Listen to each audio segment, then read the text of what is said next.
Olá pessoal, bem-vindos a mais um vídeo aqui no canal. Hoje temos um convidado especial, o João da mesa de renda fixa aqui na ONI Investimentos. Oi pessoal, tudo bem? Primeiro convidado aqui para o canal para a gente falar de um tema extremamente importante que está hoje super em alta, que é o teto da dívida nos Estados Unidos. Vem com a gente entender tudo sobre esse assunto.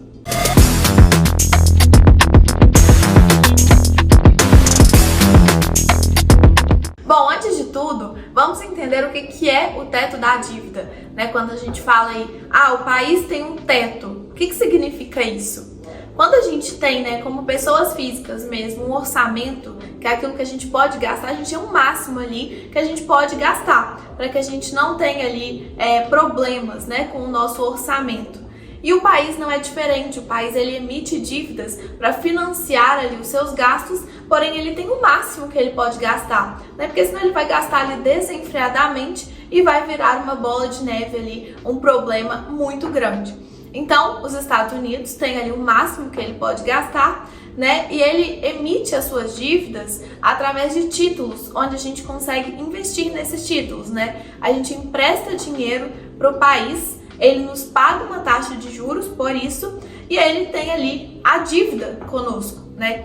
Então essa dívida que o país tem, que a gente fala, ela é distribuída ali através de títulos de renda fixa, onde a gente está ali emprestando nosso dinheiro, porém ele tem o máximo de títulos que ele pode emitir no mercado. E ele já atingiu ali esse máximo, né, João, de títulos que ele pode emitir, porém ele está precisando ali ainda de mais dinheiro para financiar os seus gastos, né? E aí agora tem esse impasse aí de o que eles vão fazer para aumentar esse teto, né, sem deixar ali o país em dificuldades.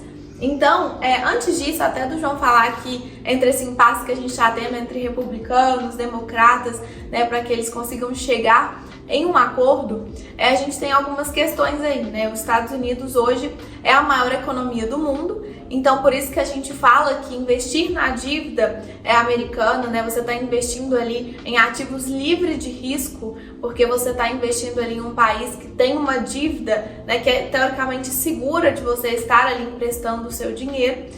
Porém, quando a gente vê um cenário desses, onde o país tem ali uma dívida gigantesca, né, impagável, que a gente até tá falando aqui agora, né, tem essa questão de ter que extrapolar o teto da dívida, então é a maior economia do mundo. Porém, quando a gente vê todas essas questões, talvez não seja a mais segura, entre aspas, de fato falando, né, porque a gente tem que olhar aí essas questões, então acaba trazendo também mais volatilidade para os outros ativos. Então, tudo isso que está acontecendo traz uma volatilidade para ativos de renda variável, até ativos mesmo de renda fixa lá, né? Porque o pessoal fica ali confuso sem entender qual é o risco que eles estão correndo ao emprestar dinheiro ali para os Estados Unidos. Será que eles vão dar calote? Será que eles vão me pagar? Será que não vão?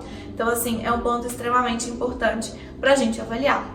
Então, João, conta um pouquinho aí pra gente sobre esse impasse entre republicanos e democratas, o que está acontecendo. Maravilha. Bom, para a gente entender também um pouco essa dinâmica do endividamento, só recapitulando aqui, essa dinâmica acontece desde 1917 nos Estados Unidos, foi passada ali a dinâmica da Primeira Guerra Mundial e servia de fato como um limitador para o endividamento do Estado norte-americano.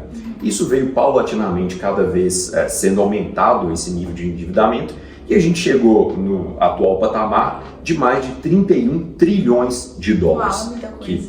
Muita coisa. Como você bem disse, é uma dívida impagável, digamos assim. Basta lembrar que o PIB nominal hoje dos Estados Unidos gira em torno de 24 trilhões de dólares. Então é uma dívida bem superior que o PIB dos Estados Unidos. Por isso, desse ponto ser tão delicado e tão sensível na política norte-americana. Como você também bem disse, é necessário esse maior endividamento para o governo ter recurso disponível para os seus gastos correntes, seja para pagamento do funcionalismo público, seja para pagamento do serviço da dívida dele, enfim, para todo o funcionamento do governo de forma geral. Por isso que esse é um ponto muito importante. Essa questão toda do impasse, só para a gente rememorar também, atualmente a gente tem nos Estados Unidos um governo democrata na figura do Joe Biden e tem um Congresso que boa parte dele também é republicano, sobretudo a Câmara Baixa. O que está se negociando agora é porque os democratas querem aumentar esse teto de endividamento para o governo poder gastar mais, Mas os republicanos, que é a oposição do governo, não quer deixar isso acontecer para até tentar frear um pouco desse processo de endividamento. Então é muito nesse sentido que tem gerado as conversas. Até então a gente tem tido algumas pré-negociações, algum pré-acordo, dando margem para que possa haver um aumento desse endividamento para 2025 e depois se renegocia, voltam as conversas, volta o debate, mas isso ainda precisa ser aprovado no Congresso norte-americano, que é formado tanto na Câmara Baixa quanto no Senado. Câmara Baixa, que é dominado hoje por maioria republicana, e o Senado por maioria democrata, mas ainda é um ponto de muita discussão, porque obviamente isso envolve um interesse político grande, e lembrando, ano que vem teremos eleições nos Estados Unidos. Então, isso é ainda um ponto que torna ainda mais difícil todo esse debate e discussão em torno do teto da dívida. Legal, e tem outro ponto que, quando a gente até fala de tudo isso que está acontecendo, né, desde a pandemia, que os países vêm gastando muito mais, de fato, aí, por conta, né, de tudo que aconteceu, para realmente reerguer aí todas as dificuldades que os países passaram durante esse período, que a gente ficou aí com a economia quase que parada. Os Estados Unidos teve até uma reavaliação de rating por algumas casas de risco, justamente por conta disso, né, está gastando muito mais, consequentemente o risco está aumentando. Então o país aí que é a maior economia do mundo tinha um rating AAA, agora está com algumas casas de risco, por exemplo, com um rating de AA+. Então teve um rebaixamento justamente por conta dessa questão aí, né, de ter um risco maior. E outro ponto que a gente até comentou aqui agora há pouco, que é do Credit Default Swap, que é o CDS, que é algo que mede também o risco ali, né, do país. E nesse caso, aumentou também quando a gente vê os pontos do CDS nos Estados Unidos, aumentou aí em certos momentos justamente por conta desse risco que ficou mais elevado. Então, assim, traz volatilidade para os mercados, traz volatilidade para a renda variável, para os títulos de renda fixa e também esses outros pontos como o CDS, o rating do país, eles vão movimentando aí de acordo com essas negociações, né? A gente tem que ver o que vai acontecer para ver como que vai ficar aí o país no final das contas, né? Como vai ficar essa dívida. Exatamente, isso é uma preocupação grande para os mercados em geral, uma vez que a economia norte-americana é a maior do mundo. Então qualquer movimento ou repercussão nas variáveis que tem lá vai acabar impactando os demais países do mundo. Essa dinâmica que você colocou, Amanda, achei até interessante retomar para o pessoal, do que é o rating, do que é o CDS. O rating é basicamente a avaliação de crédito de um determinado emissor, no caso a avaliação de crédito dos Estados Unidos. Como o país está com um nível de endividamento muito mais alto, acaba que essa avaliação se deteriora um pouco. Da mesma forma, o Credit Default Swap, que você muito bem mencionou, é como se fosse um seguro contra o calote da dívida dos Estados Unidos.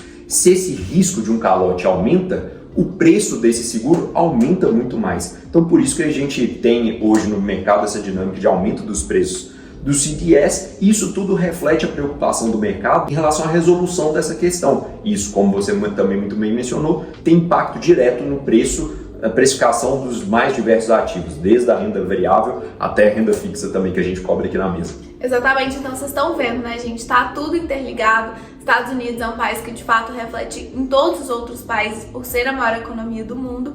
Então tem muita coisa acontecendo e a gente tem que ficar bem atentos para entender qual será esse acordo. Importante mencionar também que, como a Janet Yellen colocou, a data limite para que haja esse dia caótico, o dia X que eles estão chamando, seria no dia 1º de junho, a gente está gravando esse vídeo no dia 31 de maio, então, ou seja, amanhã. Isso já foi postergado um pouco também, alguns números já colocam para o dia 5, e é justamente o dia que o governo americano vai ficar sem recurso para conseguir pagar suas dívidas. Por isso que é uma situação muito grave e emergencial para a economia norte-americana e que tem sido acompanhado também muito de perto pelos mercados. Legal. Enquanto isso, eles estão até gastando o dinheiro do próprio tesouro, né? Que eles estão torrando aí, basicamente. Eles já, desde o começo do ano, essas discussões já tinham começado, porque já tinha essa previsão de ser necessário esse aumento do teto do endividamento. Detalhe todo que a secretária do Tesouro, a Janet Yellen, colocou essa data limite no dia 1º, só que, obviamente, eles sempre fazem um malabarismo ali para tentar incluir algum gasto essencial que não tem como deixar passar, mas fato é que a gente já está chegando no limiar do prazo. Legal.